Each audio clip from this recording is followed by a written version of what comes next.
Welcome to The Explainer. Today, we're jumping into three really different faces of modern protest.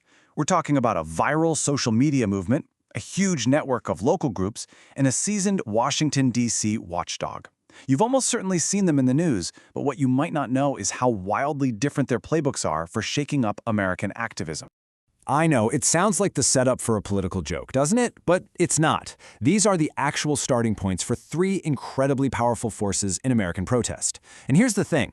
While they all want to influence what's happening in the country, the way they get people fired up, how they're structured, and where they apply pressure, well, they couldn't be more different. So here's our game plan for today. We're going to start by looking at how each of these groups even got started, their unique origin stories. Then we'll crack open their playbooks to see exactly how they operate. After that, we'll see what happens when these different models team up. And finally, we'll dig into the very real criticism and the high stakes they all face.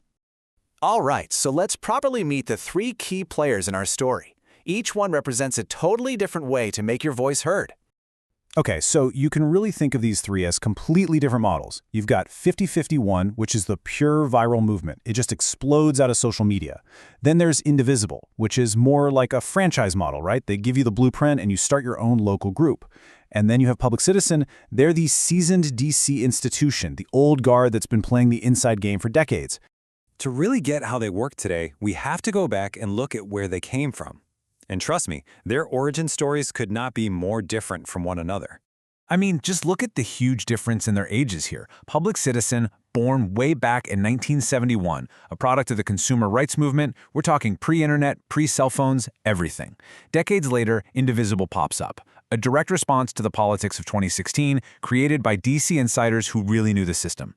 And then there's 50501, the newest kid on the block, a true product of our social media age, just bursting onto the scene in 2025. This really lays out the contrast, doesn't it? It's fascinating. 50-51 literally started with a single, anonymous post on Reddit that just took off. Indivisible began as a Google Doc, a very deliberate how-to guide written by experts to empower regular people. And Public Citizen? It was a formal organization from day one, founded by the legendary activist Ralph Nader himself. So it makes sense, right? Different origins lead to very different methods. So let's crack open the protest playbook for each of these groups and see how they actually get things done. For the 50-51 movement, the playbook is all about two things: speed and scale. Their slogan says it all: 50 protests, 50 states, one movement. An idea is born online, it spreads like wildfire thanks to a hashtag, and before you know it, people are on the streets all across the country.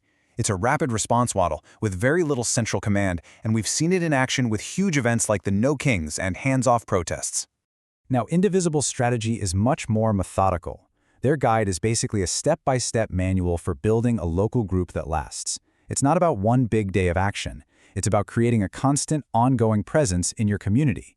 The goal is to build power from the ground up and put consistent pressure on your local elected officials, right in their home districts. And then there's Public Citizen. They're playing on a whole different level. I mean, look at this truck. It's not just a general protest, it's demanding that Congress pass specific legislation. And that's their model. They combine on-the-ground activism with this deep institutional knowledge. So one day they might be in the streets, but the next day they're in courtrooms and congressional offices, armed with legal briefs and policy proposals hitting the very heart of the system in D.C.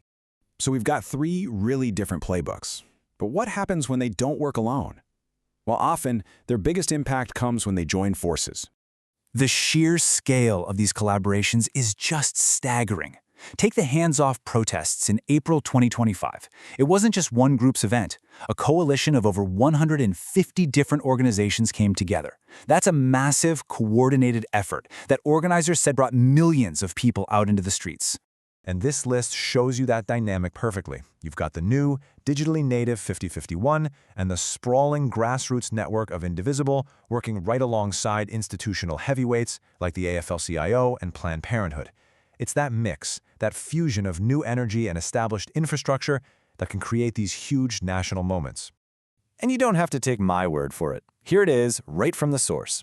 In a 2026 press release, Public Citizen is explicitly naming its partners. And who's on the list? You guessed it. Indivisible and 50-51, working hand-in-hand with them and a ton of others. It just goes to show that even with their different playbooks, they all see the value in presenting a powerful, unified front.